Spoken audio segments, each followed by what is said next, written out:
Breakfast, a podcast from BetSided. Hey, does anybody want coffee?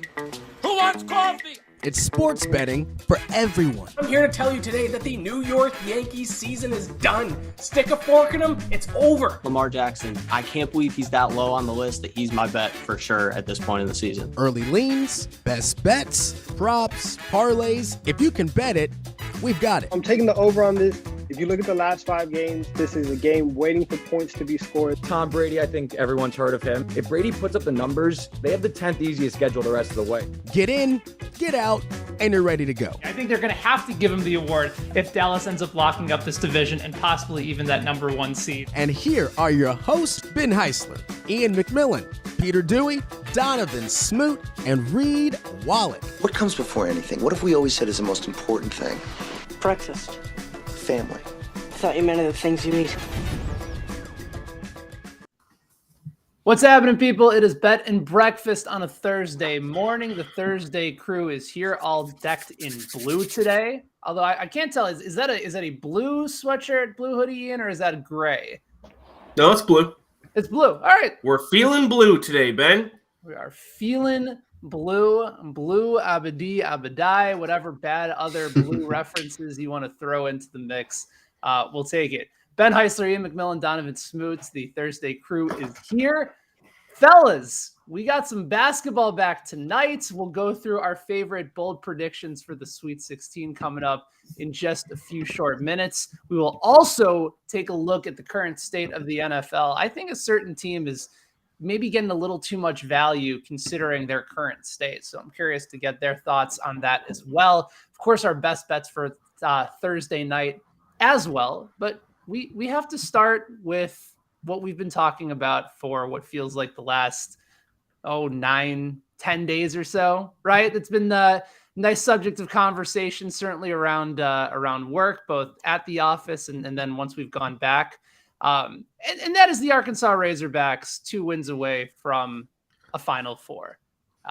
This is a bit of a sensitive subject for one Iain MacMillan, as that also means that 2 more wins for Arkansas could potentially mean a Razorback tattoo. In case you missed it, that was the conversation that we had on Best Bets last week.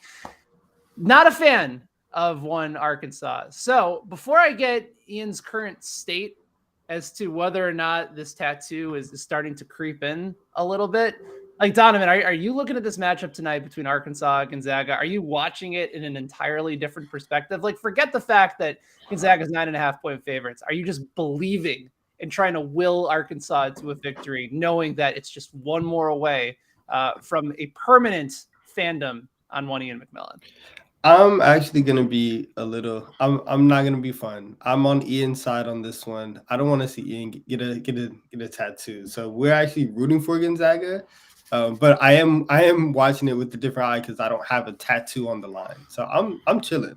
How you feeling today, Ian? Feeling great. Go Zags. Okay. Go Zags. All right. So for anybody that missed Monday's show, Donnavan also, I appreciated that. Giving a little bit of opportunity for compassion, right? And I wanted to present that to you as well. So on Monday's show, I said, you can get out of the tattoo. But you got to do something else that has a level of permanence to it with Arkansas. And that is you have to write a parody song that is showcasing your love and affection for the University of Arkansas Razorbacks. We put some production value on it, put it on YouTube, and forever you will be known as the guy that wrote the Arkansas Razorbacks parody song, confessing your love for Eric Musselman in that program. Now, there's still some permanence attached to it, but it's not at the level of a tattoo. So we gave you that offer on Monday. Initially, you rejected the offer, but I said you can come back to it. So now I propose this to you. Iain MacMillan, are you willing to accept this offer to get yourself out of a tattoo? I will not accept the offer.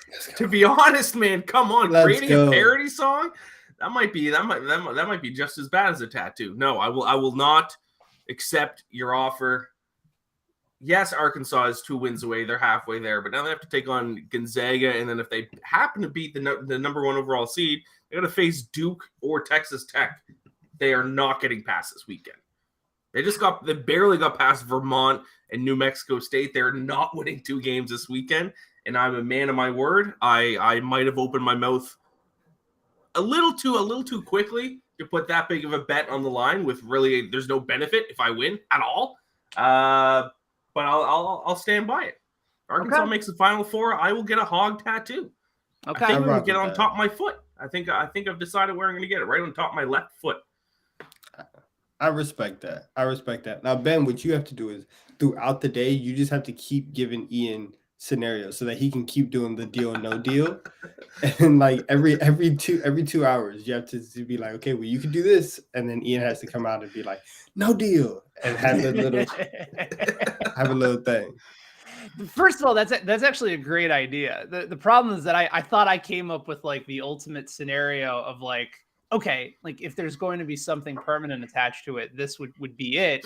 Like for me personally, give me the parody song every time. Like I've made a fool out of myself doing parody songs, but at least you can hum along with it and know that you can laugh at it later.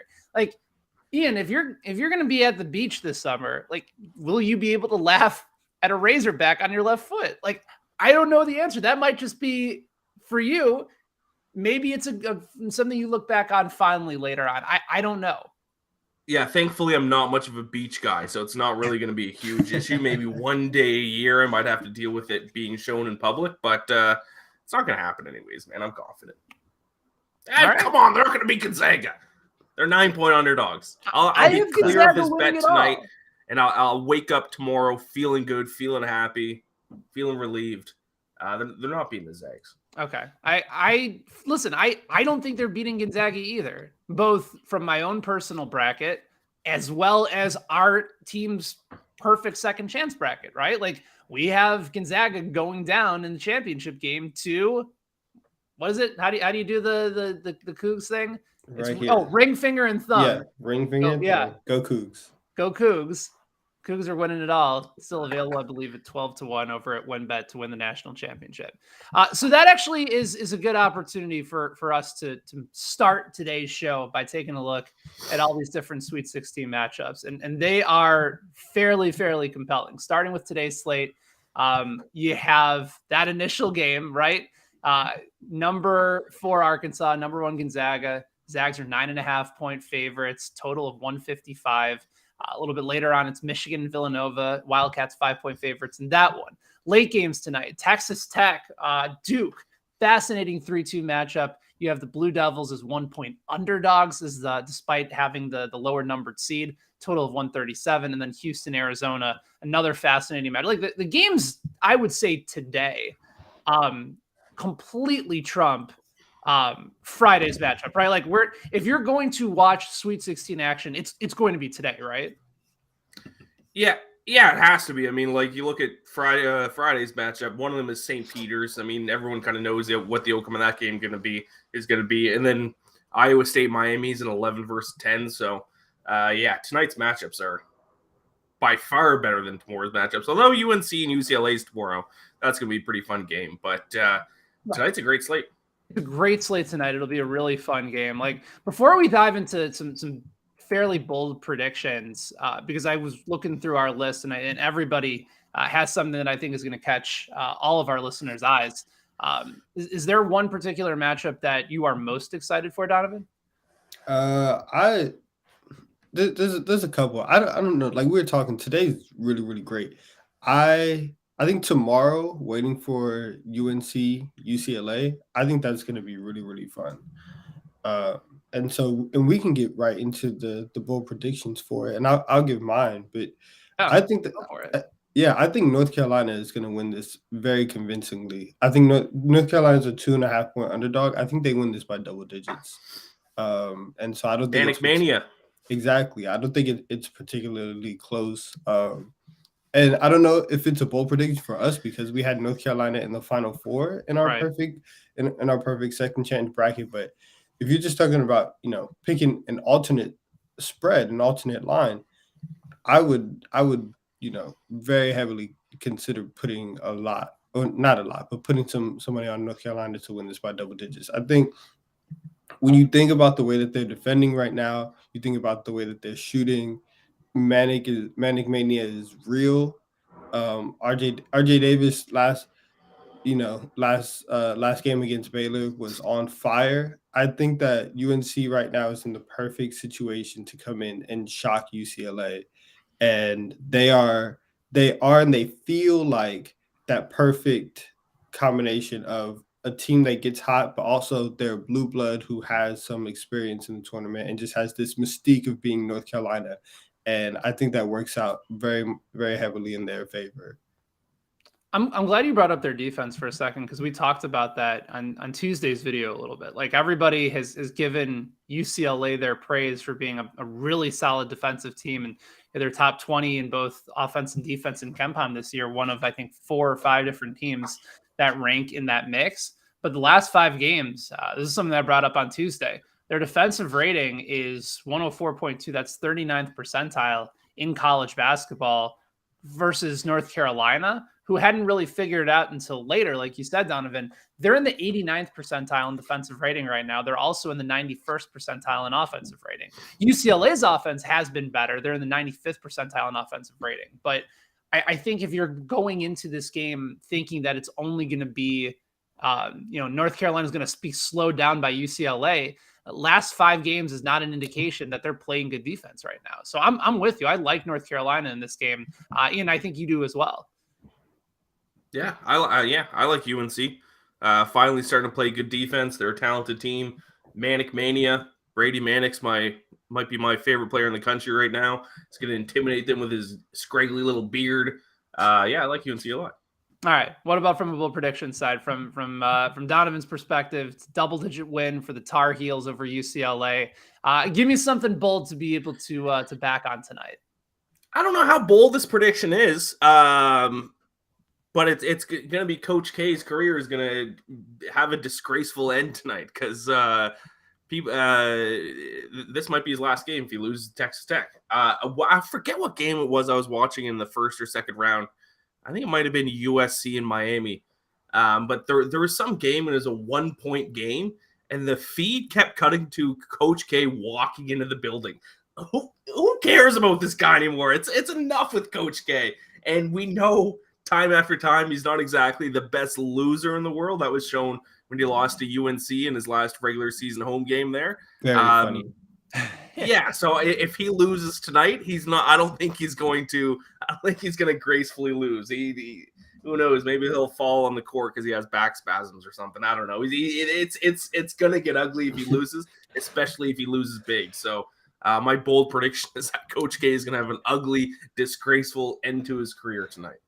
That would be fascinating. Like, all of a sudden, like, they're down by 20, and then the narrative shifts because Coach K all of a sudden collapses on the court with back spasms, and they have to like bring out like a stretcher to like get him back off. Yes, you're right. That would be a disgraceful way to end a college career. That is a bold prediction. Not just them losing to Texas Tech, but him going out in spectacularly awful fashion.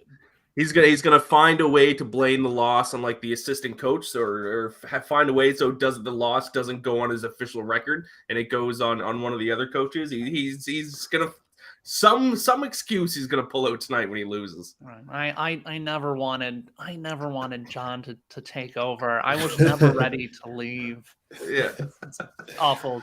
Coach K, for spur of the moment Coach K impression, but I love Duke. I love it. and you got to go like the like that. That's sort of, you got to like get like it. What is he, E40? Like the Duke.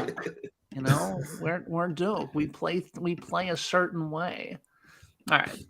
I've gone ahead and just completely ruined it based off of that terrible impression. I'll work on it. I think there could be something there, but certainly it has potential. Yeah, it's like the St. Peter's of impressions. Like, at one point, like, very, very low budget, nobody was talking about them. Maybe a couple of years from now, that impression can make a run to the Sweet 16. I think, and I'm actually going to talk about a game on Friday as far as a bold prediction goes. Like, everybody has talked about how Providence has been one of the luckiest teams in America. And, to their credit, They have found consistent ways time and time again. They won the Big East. They have been in a lot of close games, one of the best, single possession winning teams in the country. They have rallied at opportune times to win a lot of close games, and they've been rewarded for it. But at some point, you're going to play a really good team, and that time is coming on Friday against the Kansas Jayhawks. Like, we keep waiting for the variance to come for Providence, like the first 2 rounds. Providence is potentially on upset alert. How lucky can they remain for, every single round of the tournament? I was looking at the times that Providence has lost this season. They've lost 5 times. Every game other than the 2 in-conference games to Villanova. And Villanova will win a lot of close games. They'll lose some close games just because of how slow they play. Really efficient offense and defense, but just very slow. All 3 games that Providence had lost this year, not to Villanova, have been by an average of 25.7 points. Basically, when they regress to the mean, they lose in spectacular fashion. And I see this coming against Kansas, a well-rested Jayhawks team that's been one of the more efficient offenses in the country. They've started to improve on the defensive side of the ball. They can guard you inside. McCormick's been a nice rim protector for them. Ochai Agbaji is one of the best players in the country. Christian Brown can spread the court. Like, it's just not a good matchup, I don't think, for Providence, especially if Kansas gets hot early. And they've had some games this year. I think about the game against Kansas State, which kind of plays a similar style, I think, to Providence, where Kansas State couldn't stop anybody. And like, that game got to 100 for Kansas very quickly. If KU pushes pace, which is not what Providence likes to do, and they make their shots early, the Friars are completely toast in this game. Spread is 7.5. I think they win by double that, if not more. And there's consistency there. Like, when things do not work out well for Providence, it goes bad, and it goes bad fast. So curious to get your guys' thoughts on that matchup. Like, am I doubting Providence too much, or do we think like at some point variance is just going to rear its ugly head here? I don't know, man. I think I don't know what's going to happen. I think you should be a little careful, because I bet against Providence for the first time all season against Richmond, and my DMs were filled with Providence fans saying very mean things. So be careful what you say, Ben. You might get some passionate Providence fans coming after you. I don't think you're too crazy. I think one of the more frustrating things in sports in general is knowing that a team isn't good and watching them just like continue to just like find a way. And so but eventually they're gonna come crashing down. So I think listen, your take has merit behind it. So I'll back you though. You know what? To Donovan's point, we're not just coming out saying Providence sucks and I don't like them. Like, I like Providence. I really like Ed Cooley. Like, that is a rootable dude. Like, Al Durham, former Indiana Hoosier, like one of the more clutch players in the country this year. I just think collectively, at some point, you have you make a deal with the devil, and at some point you have to pay him back. I worry that this is that payback time here, and in Kansas especially, like Bill Self teams also tend to struggle on the second game of the weekend. That's usually what I think the last 5 tournaments is when they've gone out, and I have to double check that stat. So apologize if that is incorrect, but certainly they've had some Elite 8 losses, second round of the tournament.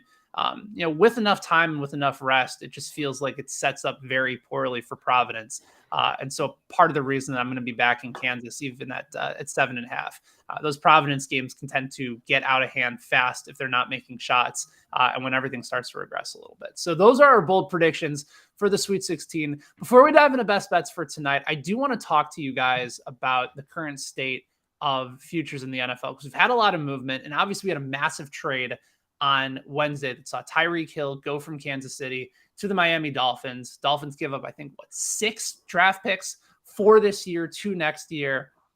Tyreek Hill, regardless of whether you think he is the best wide receiver in the NFL, I think we can all agree that he's the most game-changing wide receiver in the NFL. I think about that game against Buffalo, where they just traded points in the final 2 minutes. And that slant to Tyreek Hill, and he just ran away from everybody, and it wasn't even close. There's no other wide receiver in the NFL that can do that. Now, he's not going to be that guy. He's not going to be 7 and 200 every game, but now he goes to Miami. That team's got a lot of weapons now.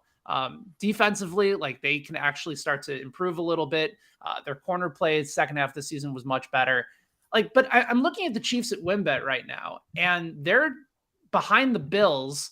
They're tied with the Rams. They're tied with the 49ers when it comes to their futures prices at 10-1. Like I just don't see it right now for Kansas City, especially in a very crowded AFC and AFC West. You have the Buffalo Bills at plus 700, Kansas City, Rams, Tampa Bay, all at 10-1. I'm starting to think that the Chiefs may not be in this window anymore amongst the top tier teams in the NFL. Am I starting to undervalue them at all? Are they still very much a Super Bowl contender this year? Hell no, they're not. I don't think so. Like you go and you look at what the Chiefs had to endure to get to the AFC Championship game last year, and their defense still has major questions. And if you're not going to give Patrick Mahomes an abundance of offensive weapons to compensate for the defense, this season's gonna look very, very different for Kansas City. And I'm very curious to see what they do, how they replace him. They're obviously going to get a wide receiver in the draft. They might make, one more signing. I think they should go out and try to get Will Fuller, try to get another speed guy in there. But I'm with you, man. I don't see it right now in terms of the Chiefs having really any value. They're in the hardest division in the NFL now. And it's just weird. There's too many question marks. I don't see it. I couldn't have said it any better than myself, Donovan. Everyone's focusing on the Chiefs and their offense with Tyreek Hill, but I mean, it comes down to their defense because their defense stunk last year. So, are they doing anything to improve their defense? I haven't seen anything. Maybe they're making moves that I haven't noticed, but unless they sharpen up that defense, Patrick Mahomes in that offense can't score 50 points a game like they have to sometimes in order to win. So, no, I'm concerned with the defense. They're one of the worst defenses in the NFL last year. Yeah, and you'll see also if Mahomes gets into a state where he feels like he has to do everything himself, you're probably going to see a repeat of two things. Of one, the beginning of last season where he's throwing 2-3 interceptions every game because he feels like he has to force it to make a play, or you're going to see what you saw in the AFC Championship game in the second half where he's just running around always looking for the big play. And that's going to trip them up 100%. Like that's I can definitely see that being an issue this year. My good buddy Carrington Harrison, who does Afternoon Drive in Kansas City, we're both in agreement here. And it was interesting. I was listening to a little bit of his show over on 610 in Kansas City, and they were talking about how the Davante Adams trade or the Davante Adams deal completely changed where this whole aspect was going, because they had agreed in terms, I believe, to an extension, and then Adams got quarterback money and everything drastically changed after that. Like, he had played on team friendly deals the first part of his career and he was done playing with it. And then Kansas City did right by him, moved on from him. But even if let's say they sign Odell Beckham, or you mentioned Will Fuller. They brought it. They talked about Marquez Valdez-Scantling. Like, oh, well, that's going to replace Tyreek Hill. They're both fast. Like, get out of here with that nonsense. Like, you can have a scheme and arguably the best quarterback in the NFL, but that is a substantial loss on a team, like you guys said, still has a lot of holes. Like, if we're talking and trying to handicap the actual best teams in the AFC, to me, it's kind of it's Buffalo, and then there's that whole other tier with Kansas City. I suppose maybe Cleveland gets consideration now with Deshaun Watson. The Chargers, I think, deserve to be in that mix. The Broncos aren't there yet, and I still really like Indianapolis. Like, I think that's going to be a very solid team with probably the easiest path of all teams in the AFC to get to the postseason. Like, where do we have the Chiefs on the hierarchy of AFC teams now? Probably leading the second tier. So it's Buffalo, and then Chiefs are on that tier below. Yeah, I think it's Buffalo and everybody else. Just because I don't really know where everybody else is going to stand. I think we're going to see some regression from Cincinnati this year. I'm all in on Lamar Jackson in Baltimore, but they still have a lot of questions that they need to figure out. The Broncos, I'm not sold on them. We'll see what the Browns look like. So there's a lot of questions. And also to the point about Miami's not making the playoffs, and I hope we kind of understand that. Like this deal was kind of just to get a good player and get some butts in the seats, but there's no way that they make the playoffs. That's not happening this year. Based off the talent on their roster, or based on everybody else in the AFC being better? I think it's open for them. Are they that much worse than New England? Like I don't think so. Like if you have a competent offense with the playmakers that they have, like they're going to lead the NFL in rushing this year. Like, and it's going to look like East Coast San Francisco with Mike McDaniel running the show there. They've set up the offense perfectly for Tua, where he doesn't have to throw deep, but he's got Waddle in the middle of the field, Tyreek Hill in the Deebo Samuel role, and then you brought in Chase Edmonds. You have Myles Gaskin, Raheem Mostert. If he's healthy, that's an instant impact in the running game. There's some weapons there. Gesicki at the tight end spot. Like I like Miami. Like I would bet on Miami actually to make the playoffs. So I'm surprised to hear that. I think if you're playing on Madden, yeah, like they're fire. But I was thinking about it yesterday, and I wrote down this list.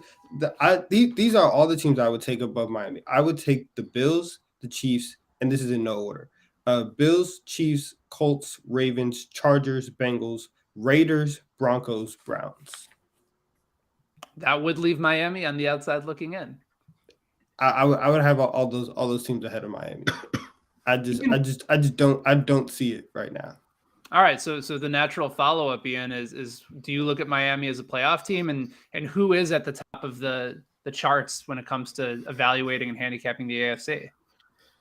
No, I don't see Miami as a playoff team. Once again, you can get all the offensive weapons you want, but what's your defense look like? And their defense wasn't great last year. But the number one team in the AFC is not the Bills. The number one team in the AFC is not the Chiefs, not anyone else, not the Ravens, not the Bengals. I know where he's going.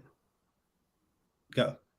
The number one team in the AFC is the Indianapolis Colts. There it is. Because they now have the most underrated quarterback, most underrated player in NFL history, future Hall of Famer. Stop it. A guy who's been beat up by opposing pass rushers his entire career because his management never knew how to draft an offensive line.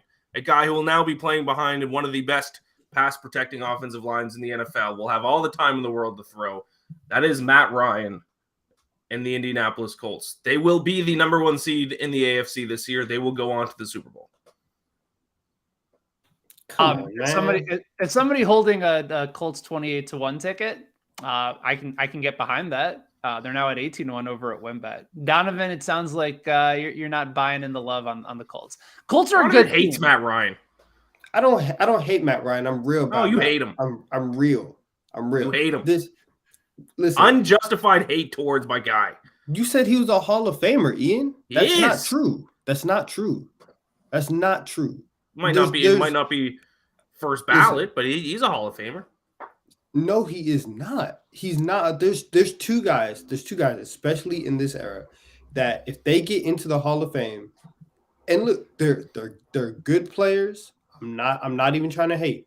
But if if Matthew Stafford and Matt Ryan get into the Hall of Fame, it will be a disgrace on the Hall of Fame, and it will be the ultimate signal that the Hall of Fame is meaningless and that we are just putting in people who have like I don't even know what to say, because the Matt Ryan has never been that guy, and to talk about him as one of the greatest quarterbacks of 2017 NFL MVP. What do you mean? He was literally that guy for 1 year. Cam Newton was an MVP for 1 year. This is a fun argument. What are we talking about, Ian? Like you definitely have to. Lamar the Jackson, greatest Atlanta Falcon Lamar in Jackson was an history of the MVP sport, for 1 year, outside of possibly Deion Sanders, but he was with the team for what, a year, 2? No, listen. He again, and I told you this personally. We can give Matt Ryan all the love in Atlanta, Georgia. He can be in the Ring of Honor. They can retire his jersey. Nobody will ever wear number 2 ever again. But we don't have to go and lie to ourselves and act like he's like one of the greats, like he's one of the elite quarterbacks of all time. Let's stop that. We don't have to act that way because it's a fact. We don't have to pretend. No, we're acting. That's not true. That's not true. All right. If he wins a Super Bowl in Indy, does he go to the Hall of Fame? No. Really? Not even with the ring? No, not even. You already won a with the Super ring. Bowl. Stop it. It's the same situation as Matthew Stafford. Matt Ryan only has 4 Pro Bowls to his name. Who cares about Pro Bowls, dude? Who cares about Pro Bowls? Do you know how easy it is to get to the Pro Bowl, Ian? Mitch Trubisky, and who cares about Pro Bowls? Exactly. That is my point. Mitchell Trubisky. Matt Ryan was elected to about 12 Pro Bowls, and he passed on 8 of them. Trubisky was able to Mitch get to a Pro Trubisky. Bowl. I'm too good to go there. Trubisky was able to get to a Pro Bowl. They have endless replacements every year, and somehow Matt Ryan is still at home and not in Hawaii. He only has 4 in his career. He's never been in consecutive years. The 2016 He's a family man. He doesn't need to go to Hawaii. The 2016 season was an outlier. And is he a good quarterback? Yeah. Is he talking about? Ian, you're blinded. You're blinded because the man. Listen, he saved your franchise. So I understand. Like I'm the same way with Carmelo Anthony. I don't accept Carmelo Anthony slander, right? And so this is just your guy. I get it, bro. He's not that guy. He's not that guy. He's literally that guy. I never thought that I would be doing a show where I would hear a comp for Matt Ryan and Carmelo Anthony. Like my mind is kind of blown a little bit. Like this is uncharted territory for me. However, unlike Matt Ryan, Carmelo Anthony, Carmelo Anthony might be better at basketball than Matt Ryan is at football. That's a ridiculous statement. I don't want to get into this because this is going to be another 5-minute argument. Carmelo Anthony stinks. If he didn't win a national championship with Syracuse, no one would even talk about him. That seems a little bit slanderous. Okay. Carmelo Anthony stinks at basketball. We can't end the All right, show. Ben, what's your best bet for today? What's your best bet? Let's go. All right, my best bet for the night is we're just talking. Carmelo Anthony sucks at basketball. Like that should have just been our walk-off. Like, all right, we'll see you in a couple weeks. We're gonna take he was in college. He's good in college. What do you do in the NBA? Ben, what's your best bet? What's your best bet? I'm going under in Arkansas Gonzaga tonight. Granted, I want this to be as close as possible. I would love to see a good sweat for our guy Iain MacMillan. Ultimately, Gonzaga is going to win, but I'm focusing on the under here because both of these teams are very sneaky good on the defensive side of the ball. In fact, it's not really sneaky. People look at Gonzaga and having the number 1 adjusted offense in the country and not realizing how dominant of a team that they've been on defense as well. They're top 9, like number 1 in adjusted efficiency on offense, number 9 when it comes to defense. Arkansas is the number 14th ranked adjusted efficiency on defense in the country. And also what Gonzaga does really well, and we've talked about the matchups for this game, number 1 in all of college basketball at limiting effective field goal percentage. They will not let Arkansas take any good shots inside. And for the record, Arkansas is already a terrible 3-point shooting team. They shoot 30.5%. That's 314th in the country. I know that the total is high because Gonzaga can score amongst the best of them, but Arkansas can't. They're a good offensive team. They're not a great offensive team. And especially when you can't make 3-point shots and you live by everything inside, that's Gonzaga's top strength. So 155 feels very, very high for a game that I expect to maybe get to the low 70s. So give me the under in this game. I really like the under for Arkansas Gonzaga. What about for you, Donovan? Who do you like tonight? I like that. I like the Bulls -1 against the Pelicans. Now they got Chicago got stomped out against Milwaukee the other day, but we've come to, and our guy Peter Dewey wrote a story on this yesterday over at BetSided, how whenever the Bulls play a top team, it's an automatic fade. They're not they are not in that upper tier of NBA teams where they can compete with the top teams at that level. But the Pelicans, that's right in the warehouse. And so New Orleans is 3-7 in their last 10 games. And the 3 wins that they have are against Houston, San Antonio, and Atlanta. 2 of those teams are in the playoffs. Atlanta is in the play-in. So New Orleans is also a team that just can't get wins against top teams. So Chicago has more talent. This is a really good bounce back spot for them. And so I think that they get this. Really like that call too. And yeah, I think 0-16 against the top 4 seeds in the West and the East this year. Just absolutely atrocious for a team that at one point was leading the Eastern Conference. Like that just can't happen. So I like that call a lot. What about for you, Ian? I'm looking at Houston against Arizona. I've talked about this all week. I've a lot invested in Arizona, but I'm really concerned about their turnovers. And now, heading into the tournament, I said that was if there's one way that Arizona's not going to win the national championship, it's going to be because of turnovers. 19 turnovers against Wright State, 16 turnovers against TCU. Maybe they fix that issue with this kind of week off in between around the 32 and the Sweet 16. But if they haven't, they will lose to Houston, who's 20th in the country in opponent turnovers per possession. So I hope Arizona wins because, like I said, I have a lot invested in their national championship odds, but those turnovers are tough. If they turn the ball over 15 times against Houston, they'll lose by 10. So, all right. Houston, money line. All right. So we got a couple different angles there. We got Team BetSided on Team Cougs. No. Wait, straighten your fingers. You gotta straighten the fingers out. Really? You're doing this like it's a claw. It's straight It's up. a cougar. Cougars have claws. No, it's straight up. I don't get it. I would think no Cougs. I would think it would be the claw. Mm-mm. All right. I might be overthinking it. That's our show, guys. Appreciate all of you guys for hanging out with us here on a Thursday morning.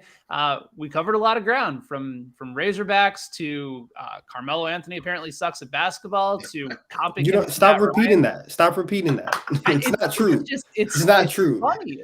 Don't give it life. Of course it's Don't not give it true. life. Of course, I don't think I said he sucks at basketball. To be fair.